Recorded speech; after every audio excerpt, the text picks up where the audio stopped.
Welcome back, DIYers. In today's video, we're going to check out this new meat thermometer that someone sent to me to review. Super excited about this, so let's dive in. All right, guys, so as you can see, it's really basic setup right here. You have the small little interface, which I really like. That way you're not going to lose this or anywhere. You have two different probes. You have the shorter one and the longer one as well. In order to turn on, has a little on button right there. You can charge it up right there as well. Has the, you can see right here, has the battery and also the speaker, so you can see that. In order to sit it, it has a little place where you can sit it down, or you can just set it down like this. Pretty heavy duty. And then it even has a little function button right here. Once you pull these off, that's when they get started. You can see right there, it's already starting to tell you what the temperature is. So once you put it back, resets. So really easy to use right there. Really easy, basic interface, basic stuff. So we're gonna fire up the grill right here and we're gonna get to grilling. We're gonna see how well this does. So let's check it out.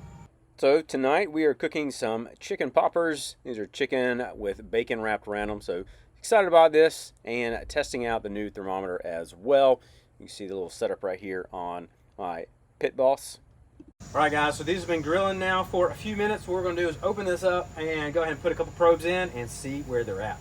So this meat thermometer is super easy to use. All you have to do, like I showed you earlier, is pull it out of the holder and then place it in there. What I'm going to do is put it in like a medium sized one and then also a large one as well.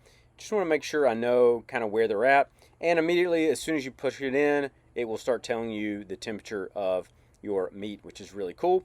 The black probe actually has like an ambient temperature as well, so it'll tell you the temperature inside your meat and then also the temperature in the grill, or just the ambient area around it. So you can see right there as well. Really cool setting and option for that, so it kind of knows what the temperature is in there. But it's really neat because you can just pop this up and check it all out right here. Also, it has an app, so you could do this on the app if you're interested, but I really like the interface.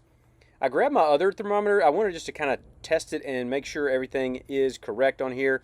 Just as I were going, I want to test them and just kind of see where they're at. You can see these are getting close in the 150s and the 140 range. So again, getting pretty close to temperature we need to take these off and be ready to eat. But again, I just went ahead and tested some of these, making sure they're all good, flipping them.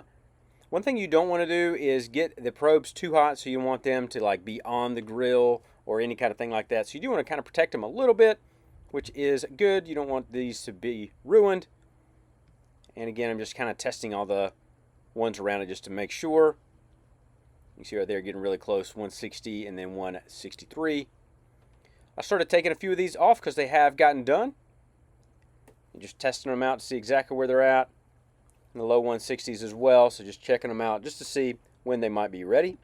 So I went ahead and took the ones with probes out because I knew exactly what their temperatures were, just kind of finalizing and finishing the last ones just to make sure that they're all done completely. And then once you're done, you can wash these. I just washed them with soap and water.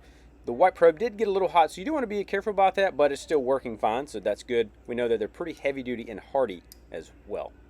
Well, guys, overall, this thing worked really well. It helped me a ton. I really think it did a great job because I had so many pieces. I could stick it in a few of the middle size, smaller size, and stuff like that, so I knew exactly, you know, the small ones are done, middle ones are done, or big ones are done.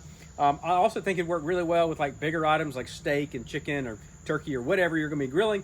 Would work really well with that. So I think it's a great option. It is, again, I'm going to add it into my grilling setup right here. I think it's going to help me a ton, especially with steaks and even with chicken or whatever I'm going to be doing. So I think it's a great option. If you are interested, I will have a link down below. You can check it out down there. Feel free to leave a like and subscribe, and I'll see you in the next video.